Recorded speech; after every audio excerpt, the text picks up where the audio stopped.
this is Chantal, and today we are going to be planting some perennial salvia seeds. I have the seed packet right here that has 1,000 seeds in it. I bought these seeds a couple years ago in the intention of planting them last year so that I could plant them in the spring, but I was not able to do so. So I'm going to start these seeds right now. We are in December 26th, so the day after Christmas. And the reason why I want to plant them right now is I want to make sure that they will grow big before I plant them outside, so that when I do plant them outside, they have more strength to survive outside, to withstand the elements that will be facing them. When I plant them outside, it will be in the late spring, after our last frost. So with me right here, I have the seed starting tray, and it has a humidity dome over it.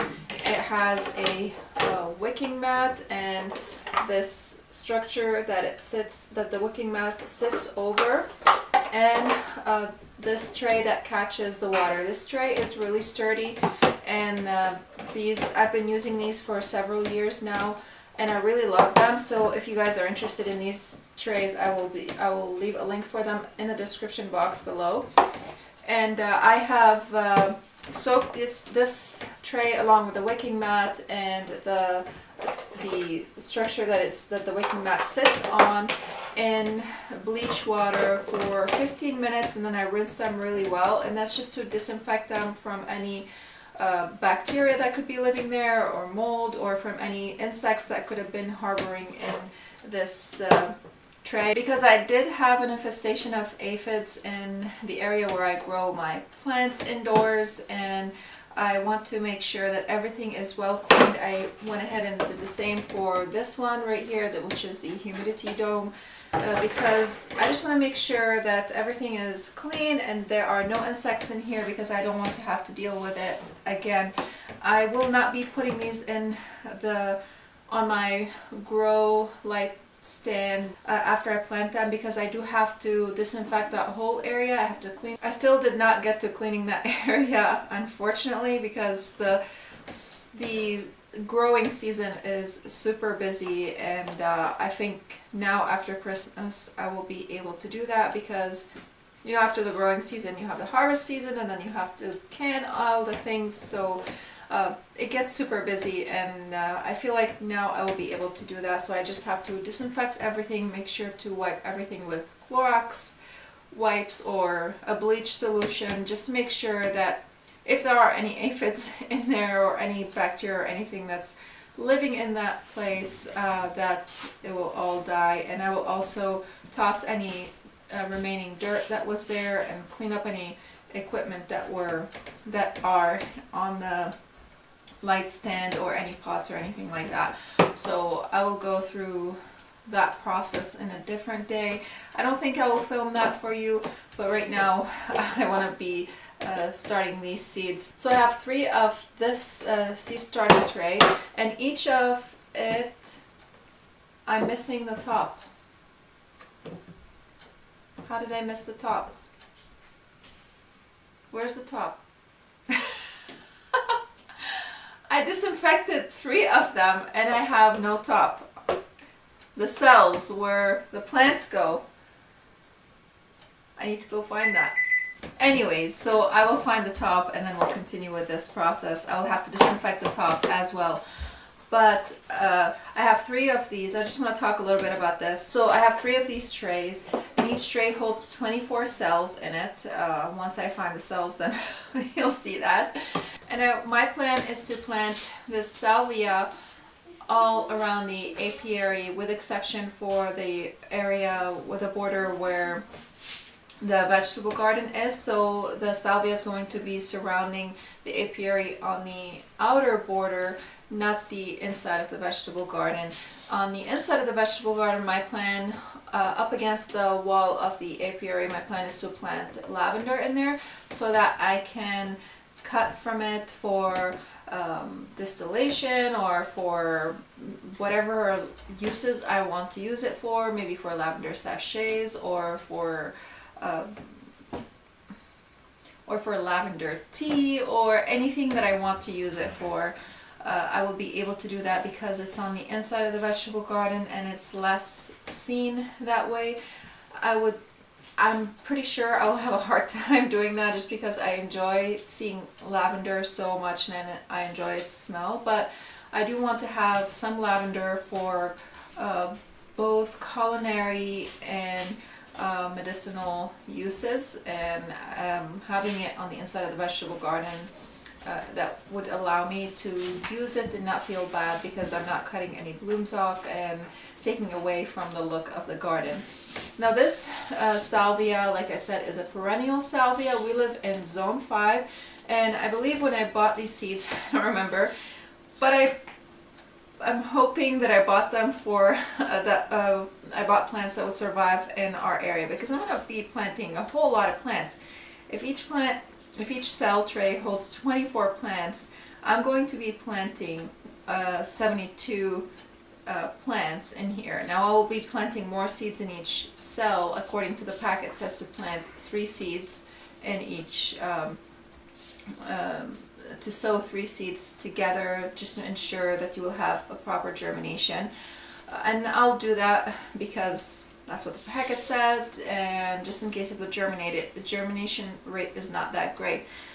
I'm not pretty confident about the measurements of the surroundings of the apiary on the outer perimeter of the apiary. I believe it's around 50 feet each. I haven't really measured it. I measured only part of it a few years ago, and now I really forgot what that part was. It wasn't even half. It was half of it, half of one side. It wasn't even the full side. I don't think our measuring tape actually reaches the full length of it. I'd have to divide it into 2 measurements and add them up together, but that's not a big deal. I'm just kind of estimating how long each side is going to be. I don't believe it's a square, but let's say it's a square. It will be about 50 feet each side, and of the perimeter, and so 3 sides. Each side is 50 feet. We'll say it's 50 feet, even though it might not be. And the salvia, according to the packet, have to be planted 18 inches apart from each other. I'm assuming that if they really like the area where they are planted, that they will grow maybe a little bit bigger than this. But planting them 18 inches apart from each other is going to be good because it will create a thick border, because I don't want to really see through them. I want to kind of have them cover the perimeter, the bottom perimeter of the area, because the fence there isn't really that great. It is electrified, so unfortunately I can't have anything climbing over it to kind of mask it, but I will do whatever I can to make that area pretty. We do have bees in there, and that's the reason why it is electrified, because we want to protect the bees from bears, because we do live in an area that has bears in it. According to the package, the instructions say to plant the seeds on the surface of the soil and just to press them, because they do require light to germinate. And it takes them about 10 to 30 days to germinate. So right now we're in December 26th, so it might take them maybe close to the end of January to germinate. It's a possibility, so that will mean they will have about 4 to 5 months of growth indoors. Now that's a lot for a plant to grow that much indoors, but I think I really want them to grow big, as if I am buying a plant from a nursery. That's what I want, because to plant that many plants, to buy that many plants from a nursery, that would cost a lot, and the cost adds up pretty quick. And even if the cost per plant is $5, I mean, let's say I need 100 plants. I will 5 times 100, that's $500. That is a lot of plants for just salvia, and that's the reason why I'm starting from seed. And if you have an area that you want to fill up with the same plant, create a border, and you don't have the budget to buy that many plants, just simply buy a seed packet and plant all the plants on your own. Yes, it does require some of your time, but if you have something like this, it doesn't require too much care. So you just kind of check on it maybe a couple times a week. I mean, for me, I would check on it every day just in case if I see a lot of humidity building up or if it's drying up or something like that, and then I can take care of it. And I love to baby my plants and make sure they are doing well, especially if it's something on a big scale like this and I want to succeed. And this packet I bought from Outside Pride. No, to be honest with you, I'm not a big fan of their seeds. I find that their germination rate isn't that great, but they sell their seeds in bulk. So, and their prices are pretty decent. So if you buy a whole lot of seeds for a decent price, I think it kind of, balances itself out. Yes, sweetie. I just came enough clothes. I did find the cells for these trays, and they were sitting on top of the rest of the trays where they were stored, but I just did not see them because they kind of blend in and they looked like the trays. I couldn't distinguish the difference between them, so I did not misplace them. I just didn't see them. So right now I have one of them being disinfected in the sink, and I'm waiting on that for still has 13 minutes. So while that's disinfecting, I want to mix the soil and get it ready for the salvia. But before I do that, I want to update you on the lavender cuttings that I did mid to late fall. I don't remember exactly when. I have a video on that, and if you're interested in that, I'll link it down in the description box below and probably at the end of this video as well. So here are my lavender cuttings. You can tell some of them are doing better than others. Oh, and it looks like someone took this out of its place, and hopefully it's not dead. Oh,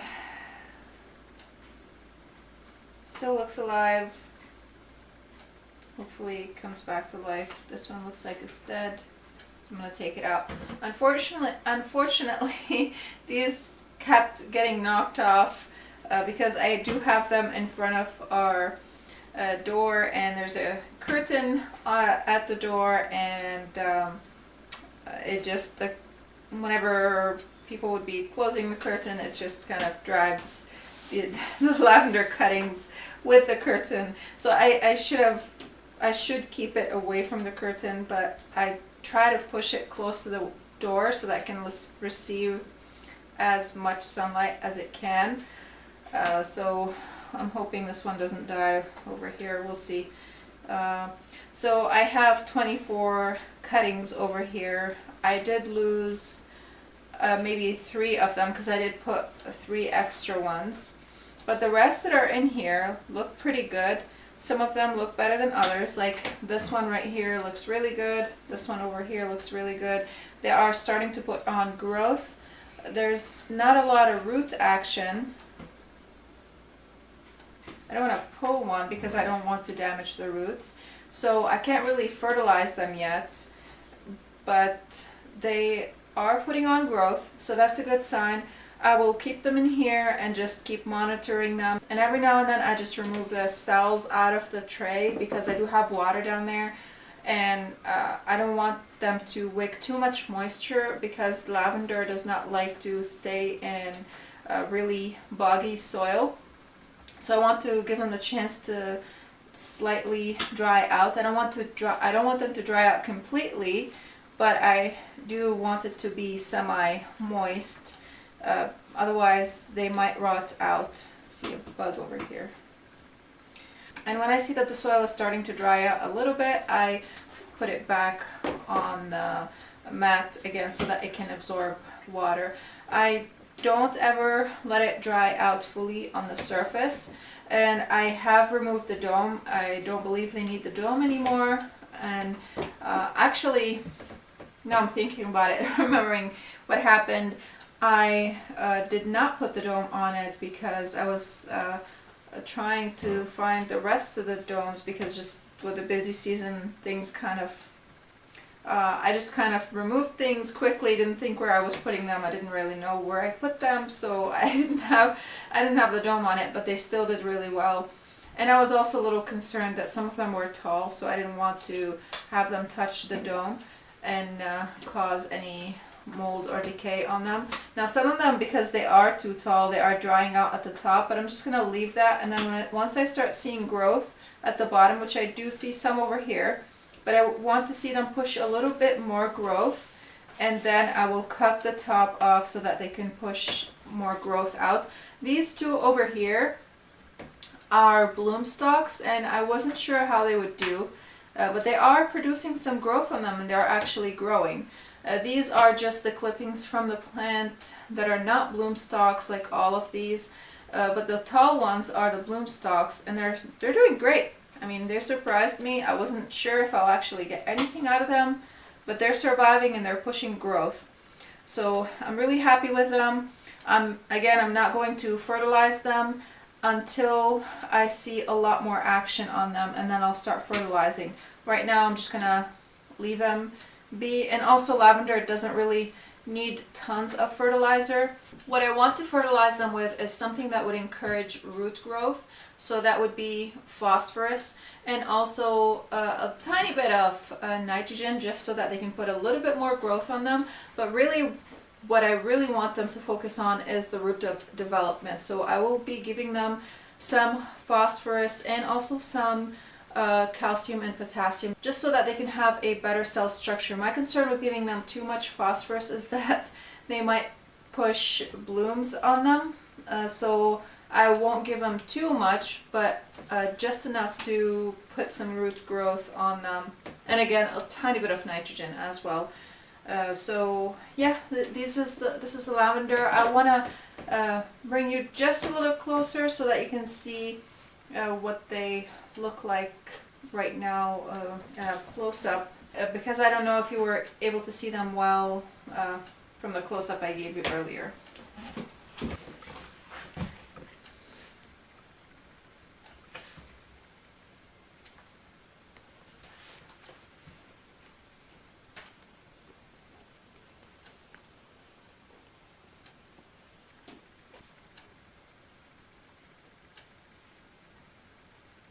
So now we're going to be mixing the soil, and I have this over here.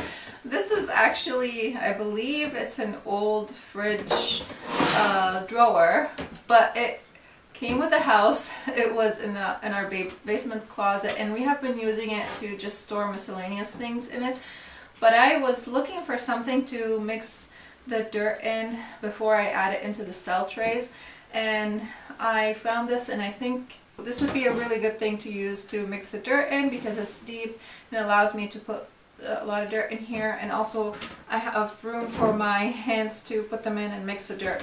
Now, the reason why you want to mix the dirt in first before you put it in here is you want to make sure that it has the proper moisture before you put it into the cell trays, for several reasons. One, when you put the soil in, let me show you. So let me show you the reason why you want to do that. I'm going to pour some soil in here.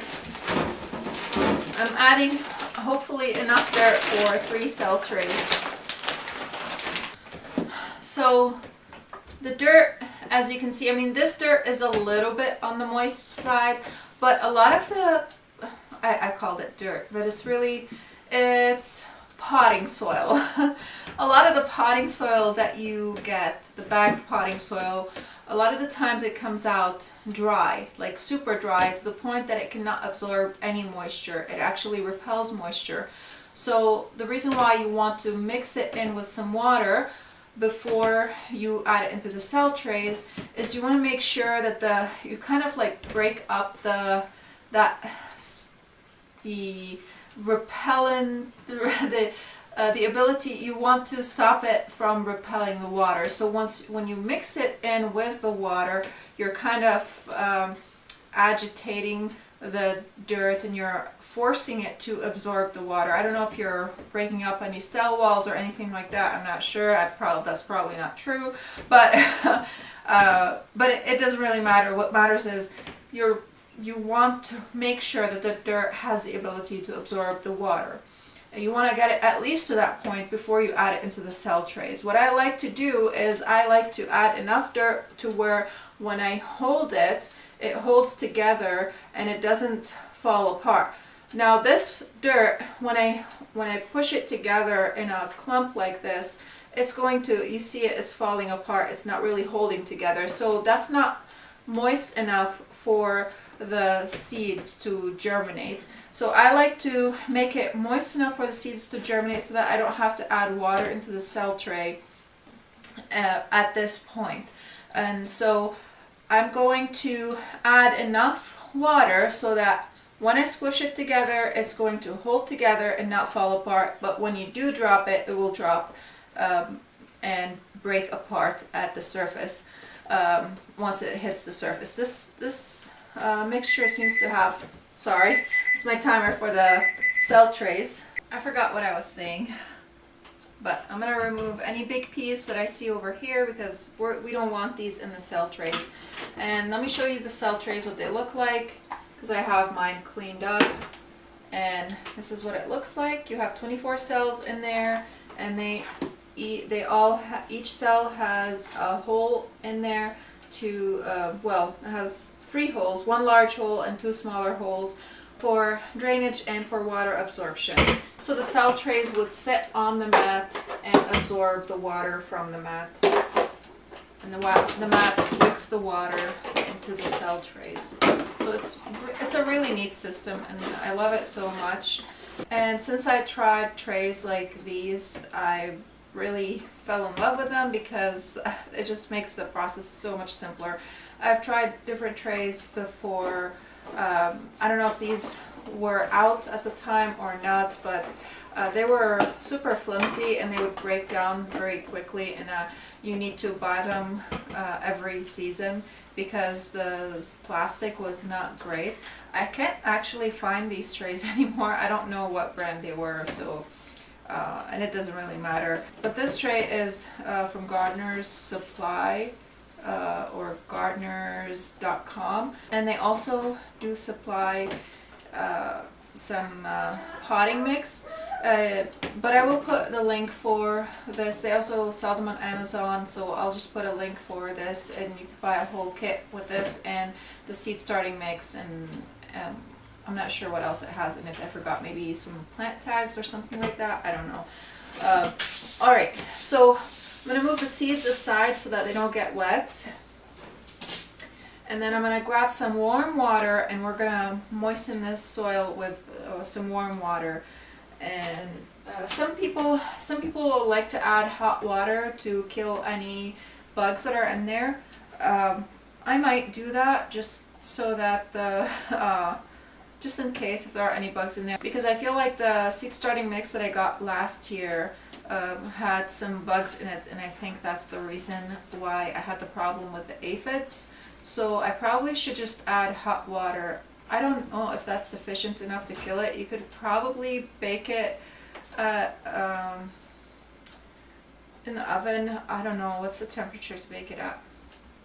You could look it up on Google, look up what temperature to bake soil at to kill bugs and bacteria if you want to do it that way. I'm not sure if you can actually bake it with having perlite and vermiculites in there.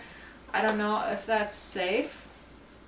That's why I don't want to bake it, because I don't know what these are made of, and I don't know what kind of chemical reaction they would produce in the oven, what kind of fumes they might put out. And this is inside the house, it's in the winter. I can't really open the doors and the windows to release any fumes that might come out of this, so I would prefer not to do that. So I'm just going to add some hot water. That's what I'll do in case if there are any bugs in here. Hopefully that would be enough to kill it. So I'm going to add the water slowly as I mix without burning my hands. I should have brought my gloves, but I didn't think of it until now.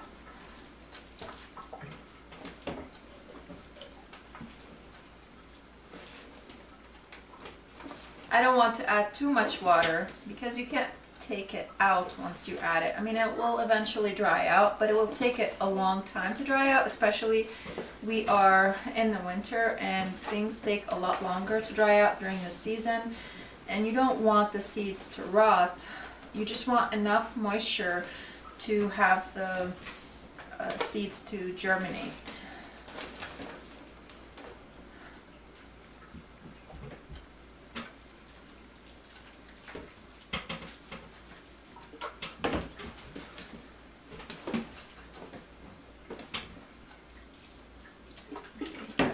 good enough. Okay, I think this looks pretty good. You can see how it holds up in my hand, and when I squeeze it, I don't see any water coming out of it, so that's really good. It's moist enough where I see that it has water in it when I squeeze it, but it's not dripping wet. I could add a tiny bit more water if I want to, but I think this is a perfect moisture for these seeds. So we're just gonna go with that. I'm gonna rinse my hands, or actually, no, because it's gonna get messy anyways. So I'm gonna remove the dome, put it aside, and I'm gonna get my phone ready. And I'm going to fill the seed tray with some soil over here.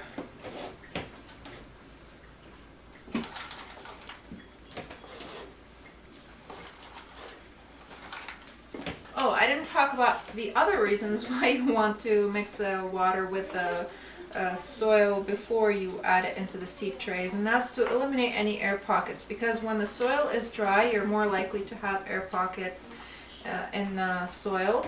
And when it gets watered, you'll notice that some of the seed trays, some of the cells in the seed tray will not receive any water, and that's because there might be an air pocket at the bottom where the soil is not touching the wicking mat, so it won't absorb the water, or part of the soil is touching the wicking mat and the top part is not touching it, so you'll end up with dry cell trays. And if you have plants in them, you won't be able to come and kind of push them down like this so that they would receive the water, because you might damage your plants. But right now, while it is this way, you can, but you won't know for sure that you have no air pockets. So that's a really nice thing about adding it right now.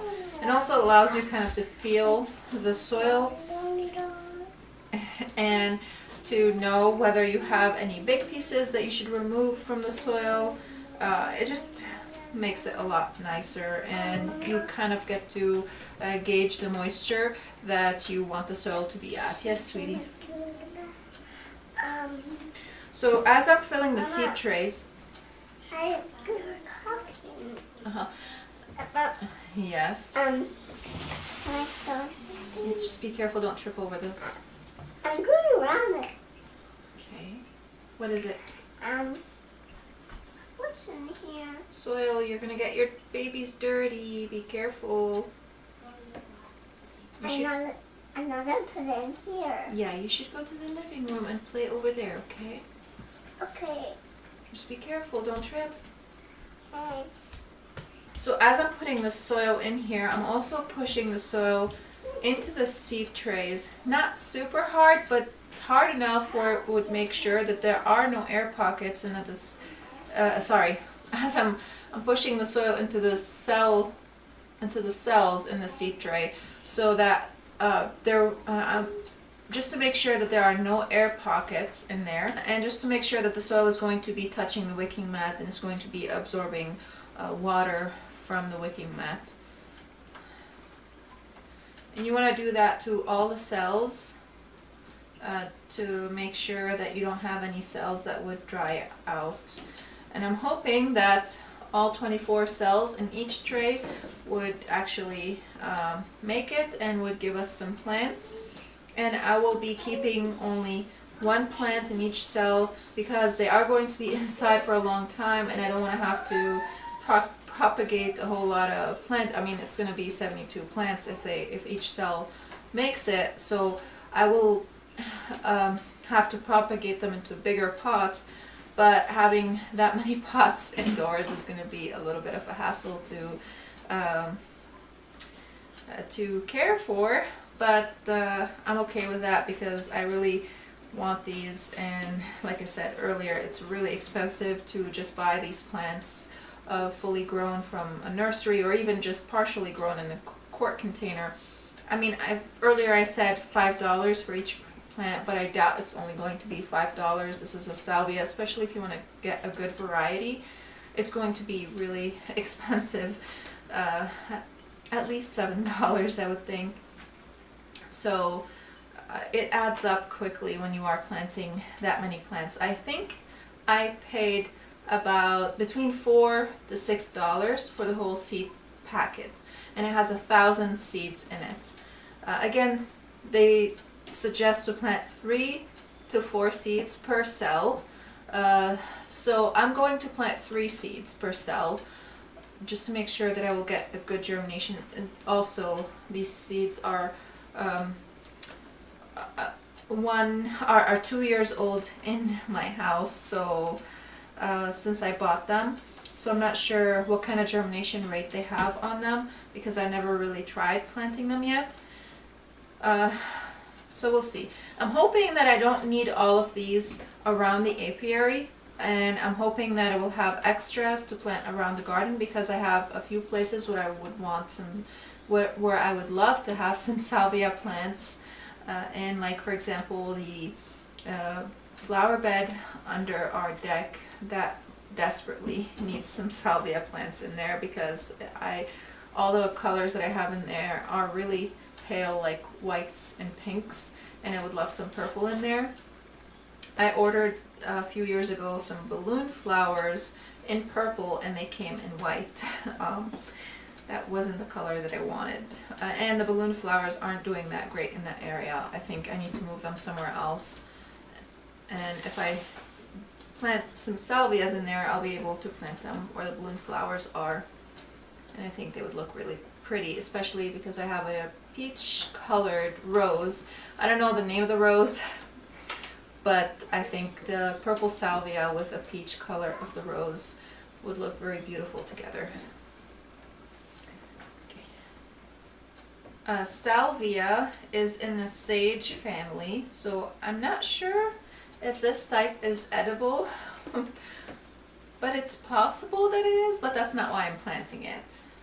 I mean, who needs that much sage in their life? Maybe a restaurant. Okay, this seed tray is full, so I'm gonna wash my hands and we're gonna get to the seeds. Let's set this soil aside. I still have quite a bit of soil here, probably enough for one more seed tray. I might have to put some more later. So I'm going to open the seed packets and I want to show you the seeds. I've never seen the seeds yet. This is the first time I plant salvia from seeds. So we're gonna see that together. I assume it's like sage. Oh, one more thing I forgot to mention is that the temperature of germination that the seed packet recommends is 68 Fahrenheit. So that's not super small. You see it? I think that's really easy to see. And planting them is not going to be so bad. I think it's not going to be as bad as I thought because I was expecting them to be a lot smaller. Over the years I've bought several seeds from Outside Pride and I bought a lot of bulk seeds from them. So I think even though the germination rate, like I was saying earlier, even though the germination rate isn't that great, I think it's worth it just because you get quite a bit of seeds for the amount that you are buying, and it's still I think maybe I would say it's between 60 and 70 germination rate from my experience with them. Be careful. So I'm not trying to say anything against the company. I guess that's what I'm trying to say. I'm not trying to make them look bad or anything like that. I think it's still a pretty good deal for what you get. So we're gonna put 3 seeds in each tray, and I'm not gonna bother with separating them too much because I don't really want to bother with separating the plants from each other. I'm just gonna snip them off once they germinate. I'll keep the stronger plant. When the time comes to do that, I'll show you guys and I'll take you along with me on that. So I'm gonna try to put 3 seeds in each. And we're just gonna press them down into the soil. You don't want to bury them because they do require light to germinate. And I'm just gonna put them in front of our door where the rest of my plants are right now, where the lavender is at. I'm not going to fertilize these at all. I'm just going to keep them moist until they germinate.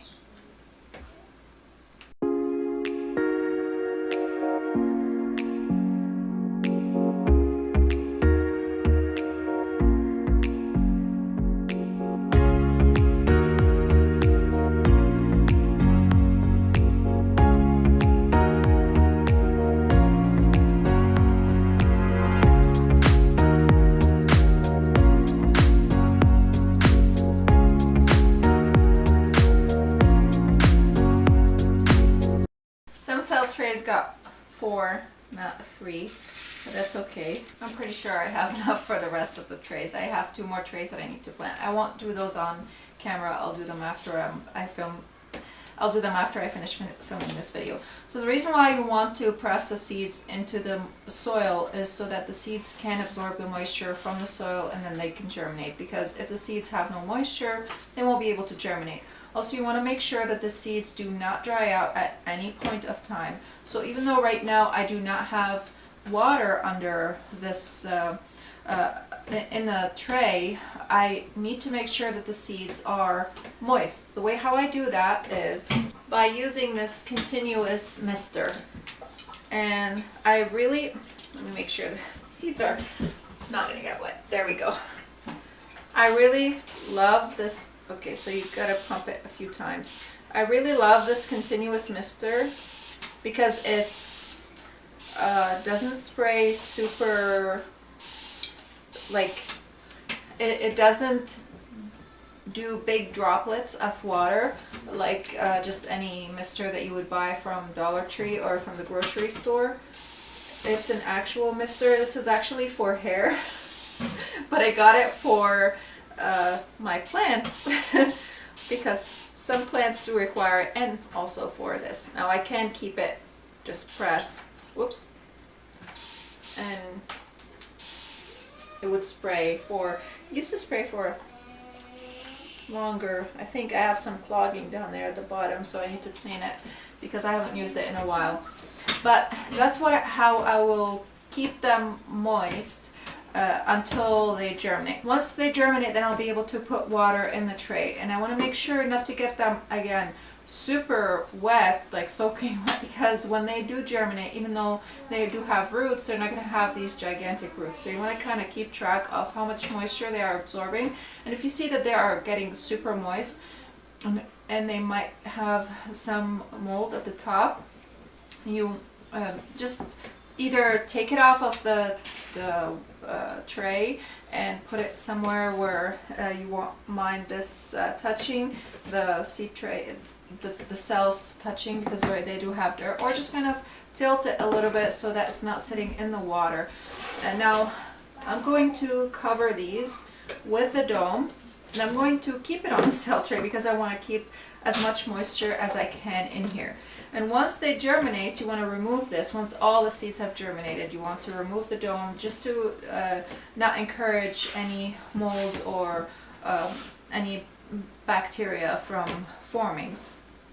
And so there are several things I want to talk about. I'm just trying to kind of organize them in my mind and not kind of jump ahead of myself, get ahead of myself, not jump ahead of myself. Again, keep the moisture regulated. You don't want to give them too much water, especially Salvia, I think, does not like to have to sit in boggy soil. It likes to be moist, but it does not like boggy soil. So you want to make sure that it's you don't kill it with your love. So when it comes to fertilization, you start fertilizing them with some organic fertilizer. You have several indoor organic fertilizers. I'll put a link for the ones that I use down in the description box below, as well a link for this mister that I have over here in the description box. And you want to you do half the amount that you would for a full-grown plant, and you want to wait again until they show their true leaves. So the true leaves are the leaves, the ones after they germinate, the seed breaks open and you have the leaves that come out from the plant once it germinates. Those are not the true leaves. The true leaves would look like the plant's leaves, not like just the baby leaves that don't look anything like the plant. That's why they are called true leaves. And once they come up, I'll show you. I'll just keep you updated on this so that you can kind of see what it would look like. And I would fertilize them between once a week to once every 2 weeks, depending on how much fertilizer you want to give them and how much you want them to grow indoor. I think I might try to keep them on once a week and then see how they do once they do get their true leaves. And if I see that they're growing too big and I'm not going to be able to keep them indoors for too long, then I'll do it once every 2 weeks or maybe once a month, depending on how well they are doing. Again, I want to make sure that the plants do super well so that when I do plant them outside, they are going to just go strong and be healthy and just keep growing. Again, you want to remove this once they germinate because of you don't want to trap any humidity in here because you don't want to encourage any mold or algae from growing. And one way I've seen some people do it is by using vermiculite over the surface of the soil to prevent algae. I don't know how well that works because I personally have never tried it, but you can try that and let me know how that works for you. I do want to do it, but I don't know, I'm not super I don't know what vermiculite in large amounts does to the soil, and I'm going to be putting these in the soil. Now, it's not going to be in super large amounts because, you know, that's just one plant that's going to be going around the border. The small plants that are going to be around the border of the apiary, so that's not a lot. But the reason why I don't like to use vermiculite a lot, especially when it comes to growing vegetables, is because you have all this vermiculite that's constantly being added to the vegetable garden, and I don't know what that does to the soil after a prolonged period of time. That's the only reason why I'm kind of hesitant of using it. Now, when it comes to something like that, hold on, sweetie, where you're just gonna plant it and keep it in there and you're not gonna add anything to that area, I think that's okay. I need to do some research on that stuff and see how the impact that it has on the soil, because I'm not confident on using it yet, and I don't want to do it until Serenity, and I don't want to do it until I know for sure the impact that it has on the soil. I wanted to talk about a few more things. What was it? You want to keep these in a place where they receive plenty of sunlight so that they can germinate. Not direct sunlight, but daylight, because if you do put them in direct sunlight, they might get burnt because they are inside this dome, especially if the seedlings are small. Shh. And then come here.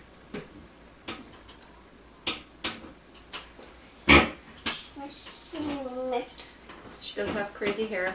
Please excuse that. She did not let me fix her hair today. Once the seedlings germinate, they are going to require some constant light on them, like constant daylight. And if you do have them in front of the window and you start seeing that they are beginning to lean, you want to rotate them. And once all the seedlings germinate, you want to make sure to remove this, and you want to have, sweetie, you want to have an oscillating fan that is going on them to strengthen their stem. You don't want it to be super strong because you don't want to break their stems, because once the stem breaks, that's it, the plant is dead, especially when it's super small.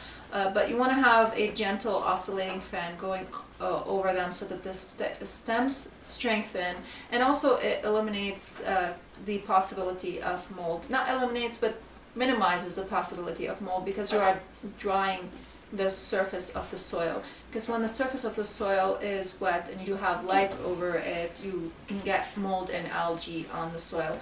Well, mold doesn't necessarily need light, but algae would grow if you have a lot of light. And no, Serenity, you're gonna make it dirty. Make the floor dirty, please stop. So I will be putting them, once I clean my grow lights, I will be putting them over there. We kind of, my husband and I set up a grow light system just from some storage racks and some LED lights, and I have a blog post on that actually. I'll link it down in the description box below, and also how to start seeds indoors and all that. So if you are interested in reading more and and learning more information about that, you can go ahead and click on that link. I'll leave it down in the description box below. I'm trying to see if there's, please stop. Hey.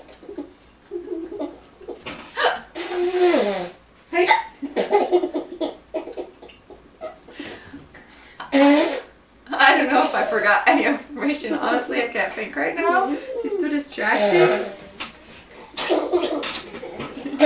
Hey! Hey!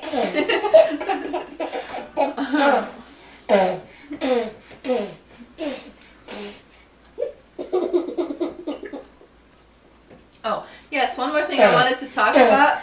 Okay, just one second. Let me say this. Hold on. So, one thing that I want to do to make sure that these plants succeed once I plant them is I want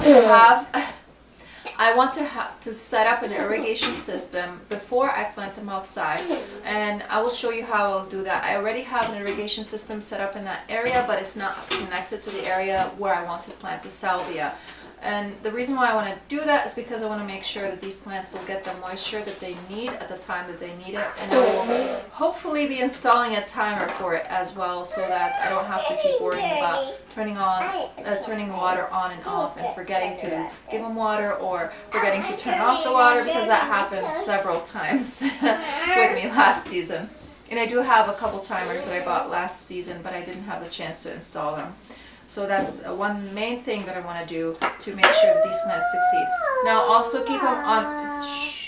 I'll also keep them on a fertilization schedule. Probably won't fertilize them too much when I plant them outside because they are a perennial plant. But I'll see how they're doing and I'll decide then. I'll just keep observing them and see how well they're growing and if they're suffering or something like that. I also want to make sure that there's no bug issues with them, so I might, hopefully not, but I might have to spray them with BT. If I do, I won't. Sweetie, you're too loud. Hold on.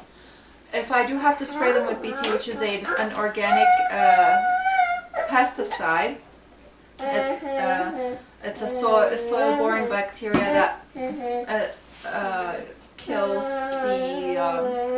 the worms or bugs that ingest the leaves of the plant, and so I want to make sure to not spray the flowers if they do emerge flowers, and which it's a possibility that they would, because they're going to be they're going to have a 5 months or 4 months period to grow indoors, so that's a possibility. Hopefully I won't have to spray them at all. That's what I'm hoping for. Another thing that I want to say is that I will be potting these plants up once the roots fully develop in each cell. Then I'll, sweetie, when the roots develop fully in each cell and they kind of start to encirculate the cell and kind of get root bound, before they get root bound, before they reach that point, I will transplant them into bigger pots so that they can grow. Because if they stay in here, they will not grow and they will suffer, especially if they are sitting over this water, or even if they are not sitting over this water, they will dry out so fast and I will have to water them at least twice a day, and that's what I don't want. So I want to make sure that it will be maintainable indoors for that long period of time. I'm hoping that this process is going to be enjoyable and not a pain. So please pray for me. Also, our last frost is going to be in May, like late May. So I will keep my eye on that and see kind of when really is the last frost going to be, because sometimes it comes later than the suggested date. Especially at our house here, we seem to have a microclimate where we are colder than most of the areas around us. Immediate areas around us. And before I plant them outside, I will have to harden them. And hardening them basically means that I will have to get them used to the outside elements and to the outside weather. So the way how this process works out is every day, the first day I will take them for maybe 2 hours outside in the direct sunlight, and then the next day I will take them for 3 or 4 hours, and each day I will just keep increasing it by 1 or 2 hours depending on how they are doing. And I'll make sure to protect them in case if we get any severe weather, and put them in a protected location, like maybe the garage, and leave the garage open for them to receive some elements. But I don't want them to get severe wind and severe rain like some of my plants got last year, and kind of damaged some of them. I mean, they were okay, but we kind of on a couple days we got some torrential rains last season, and it damaged some of the plants. I mean, they bounced back, but it did affect them, so I don't want that to happen. So if we do get severe weather, I will leave them in the garage with the garage door open, and just to make sure that they will get used to the weather outside. And I will do that for maybe about a week or 2 weeks, depending on how the weather is like, depending on how cold it is and how much they need to acclimate to the weather outside. And once they do, then I'll plant them outside. Also, when you are acclimating them to the weather outside or hardening them off, you want to make sure to not put them directly in direct sunlight for too long. So each day you want to maybe put them in direct sunlight for first day for 1 hour maybe, or maybe in the shade actually for the first day, and then you slowly push them into the sunlight. So as you are getting them used to the weather outside, you also want to get them used to the sunlight, because even though they are under grow lights indoors, or maybe in a direct sunlight window, if you have skylights that's even better, even though they are under these conditions indoors, it's not the same as the UV light that they would receive from the sunlight. So if you have them for the first day in a protected location where they are protected from severe, well, from the wind and from the sun, that would help them to acclimate better for the first day. And each day you just kind of increase those elements and push them a little bit further into the sunlight and a little bit longer in the outside elements. So this is it for planting salvia. I hope you guys enjoyed this video. I hope you learned something new, and I will keep you updated on these plants, and I'll let you know how they are doing. I have 2 more trays to plant, and I'll be done. And once it's time to snip them off, I'll show you what I'm doing. Once it's time to fertilize, I'll just keep you kind of along on this project over here. I'll take you along with me, and I'll show you all the processes, or all the things that we have to do with potting them up and all that stuff. Thank you guys so much for watching. If you're new here, don't forget to subscribe and hit the bell to receive notifications of whenever I upload new videos. If you like this video, hit the like button. And again, thank you so much for watching, and I'll see you again next time. Bye.